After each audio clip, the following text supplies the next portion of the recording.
¿Cómo están, chicos? En esta ocasión les presento el texto narrativo. Para ello he preparado un índice.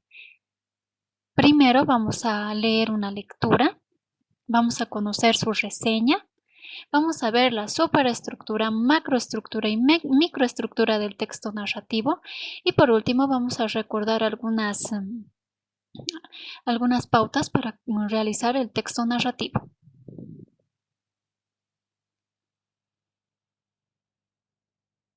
Vamos a leer un fragmento de una novela boliviana titulada Juan de la Rosa.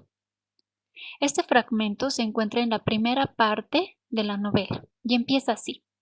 Rosita, la linda encajera, cuya memoria conservan todavía algunos ancianos de la villa de Oropesa, que admiraron su peregrina hermosura, la bondad de su carácter y las primorosas labores de sus manos, fue el ángel tutelar de mi dichosa infancia. Su cariño, su ternura y solicitud maternales eran sin límites para conmigo, y yo le daba siempre con gozo y verdadero orgullo el dulce nombre de madre. Pero ella me llamó solamente el niño, menos 2 o 3 veces en las que la palabra hijo se le escapó como un grito irresistible de la naturaleza, que parecía desgarrar de un modo muy cruel sus entrañas. Vamos a conocer un poco más acerca de esta obra titulada Juan de la Rosa. Esta obra boliviana es muy importante, ya que es considerada parte importantísima de la literatura boliviana. Es importante que ustedes conozcan que ha sido escrita por Nathaniel Aguirre en el año 1885, además que habla acerca de la lucha por la independencia del Imperio Español. En esa época sucedían muchas convulsiones en Bolivia, así que ha sido registrada en la novela de Nathaniel Aguirre, Juan de la Rosa, que es parte del curso de tercero de secundaria. Por la amplitud de la novela, ya que consta de más de 100 páginas, no podemos hacer el análisis de microestructura y superestructura. Es por ello que yo he realizado un ejercicio de un texto muy cortito que si ustedes pueden ver, titula ¿Será que esto es amor? Y gracias a este texto yo les voy a poder explicar cuál es la superestructura. Vamos a empezar. Reconocemos primero que el texto narrativo tiene un título que debe ser atractivo para animar a leer. En este caso yo le puse ¿será que esto es amor? Con signo de interrogación. La superestructura indica que el texto narrativo presenta 3 partes: inicio, desarrollo y desenlace. Veamos de qué trata el inicio. En el inicio se menciona el lugar donde se desarrolla la historia y el o los personajes de la historia. Veamos el inicio en el ejemplo. Me encuentro retrasado. Trato de arreglar mi mochila. No hice la tarea y realmente no recuerdo qué materias me tocan. Me encuentro agitado. Por poco no logro llegar, pero la puerta del colegio está abierta aún. Y así empiezo mi mañana en el colegio. Entonces, identificamos el lugar donde se desarrollan los hechos, es el colegio, en el ejemplo. Identificamos a los personajes. En este caso, el personaje es una persona que no tiene la identificación de un nombre, pero podemos reconocer que se trata de un personaje en primera persona. Por ejemplo, yo me encuentro retrasado. Yo trato de arreglar mi mochila. En este caso estoy utilizando la primera persona gramatical, que es el yo, el me. Como lo podemos ver también en esta parte, el que escribe Juan de la Rosa utiliza la primera persona con el mí, conmigo, yo, me, son pronombres personales de la primera persona. Es decir, que este texto está escrito en primera persona, al igual que el ejemplo que les presento. Continuamos viendo el desarrollo. ¿Cómo tiene que ser el desarrollo? Entonces, en el desarrollo debe contarse qué sucede con el personaje, si tiene algún problema. En esta parte se crea un misterio para atraer al lector. Veamos cómo está el ejemplo. Al correr al aula la veo, se ve tan linda como la había soñado. No sé realmente qué me pasa. Es mayor que yo. ¿Se burlará si le declaro mis sentimientos? Entonces, ¿qué le pasa al personaje? El personaje está interesado en una chica, está enamorado. Y para crear ese misterio, al final se indica si él le declara sus sentimientos, ¿qué pasará? Ese es el misterio que vamos a tratar de resolver en el desenlace. Y el desenlace es el final de la historia. Puede ser algún final inesperado. Veamos cómo es nuestro final. Iré a su aula. Hoy es el momento. Me sudan las manos, mi corazón no deja de palpitar. Iré hacia ella y se lo diré. En ese momento despierto tarde como siempre. Entonces el final resulta que simplemente había sido un sueño, un final inesperado. Tal vez el esperado era que realmente se pueda declarar a la chica y puede darle un sí o un no, pero se ha visto un final inesperado. Continuaremos con la macroestructura, que es la identificación de las ideas principales. Veamos el inicio, la idea principal de inicio. Me encuentro retrasado, pero logro llegar al colegio. En una idea identificamos lo más importante del inicio, solo en una idea. Veamos cómo es el desarrollo. La veo y pienso declararle mi amor. En una idea principal podemos resumir el desarrollo. ¿Cómo es el desenlace? Indica, siento nerviosismo y despierto de mi sueño.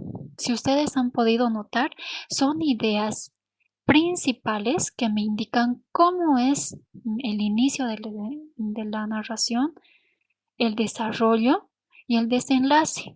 ¿Para qué me sirve la macroestructura? Pues me sirve para realizar resúmenes o síntesis de forma que yo identifique las ideas principales y me quede con lo más importante. Continuamos. La microestructura es parte de las palabras, del estudio de las palabras. En este caso vamos a ver el verbo, ya que es la palabra más importante de la narración, ya que el verbo indica acciones. Vamos a ver el modo indicativo del verbo. El modo indicativo sirve para expresar acciones reales.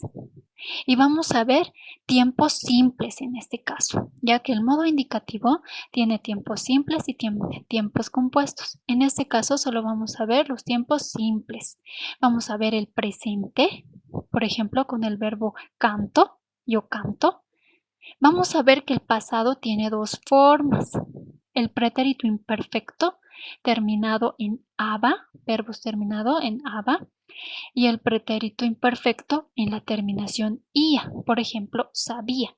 Si ustedes quieren saber cómo identificar el pretérito imperfecto, que es un pasado, van a la terminación y ven si el verbo está terminado en aba o ia. Además que nos indica una regla ortográfica. Los verbos terminados en aba deben escribirse con B labial y los verbos terminados en ia deben tildarse en la i. Ya tenemos una regla ortográfica. Luego tenemos el pasado, otro pasado, pretérito perfecto simple. En este caso tenemos el ejemplo de yo canté, el verbo canté. Y pueden ver que el canté tiene una tilde en la E, canté, que nos indica que es un pasado. También tenemos un futuro, cantaré, y tiene una tilde en la E, cantaré, que es un marcador para la ortografía, ¿no? Y tenemos el condicional, que aún no lo vamos a ver. Nos vamos a enfocar en el presente, en estas dos formas del pasado, el pretérito imperfecto y el pretérito perfecto simple, y en el futuro. Veamos en nuestro ejemplo cómo funciona. Además, antes de pasar el ejemplo, vamos a recordar que la primera persona está presente en texto narrativo, ya que puede estar escrita en primera persona, como el ejemplo de la novela de Juan de la Rosa, que utiliza la primera persona. Y también puede estar escrita en una segunda persona utilizando los pronombres que les muestro aquí. Y también puede estar escrita en tercera persona utilizando estos pronombres. Así que vamos a ver el verbo y los pronombres personales, que son muy importantes en la narración. Aquí yo ya he identificado el modo y el tiempo de la narración que les he mostrado al inicio: presente, pasado y futuro. En el presente he escrito todas las oraciones que están escritas en tiempo presente, además que están escritas en primera persona. Por ejemplo, yo me encuentro retrasado. Yo trato de arreglar mi mochila. No recuerdo qué materias me tocan. Todas estas oraciones están escritas en tiempo presente, utilizan la primera persona, además tienen un modo indicativo. En la narración solo he utilizado una oración en pasado, y este pasado sería pasado pretérito perfecto simple, ya que está utilizando una acción en pasado. He utilizado algunas en futuro. Si ustedes se dan cuenta, los verbos están en un color rosa, y en el futuro se tilda. La vocal se tilda. Burlará, iré, pediré. Y este es un marcador de ortografía, ya que ustedes en tiempo futuro deben tildarlo. Continuando. Ahora, para que ustedes recuerden, el verbo en el texto narrativo es muy importante, ya que el texto narrativo habla de acciones y los verbos son acciones y debe estar utilizado correctamente. Si ustedes han podido ver, el tiempo pasado y futuro tienen características ortográficas que deben respetarse, como tildes y letras como la B labial en caminaba, hablaba, que deben estar escritas con B labial, si es que estamos hablando del pretérito imperfecto.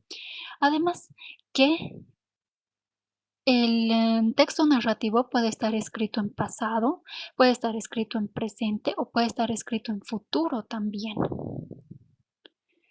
También deben recordar que el texto narrativo utiliza comas, al igual que otros textos para organizar sus ideas, y de forma que el lector tenga pausas y pueda comprender la historia.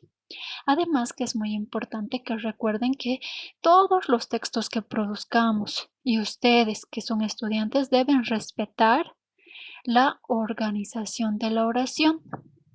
Empezamos con el sujeto.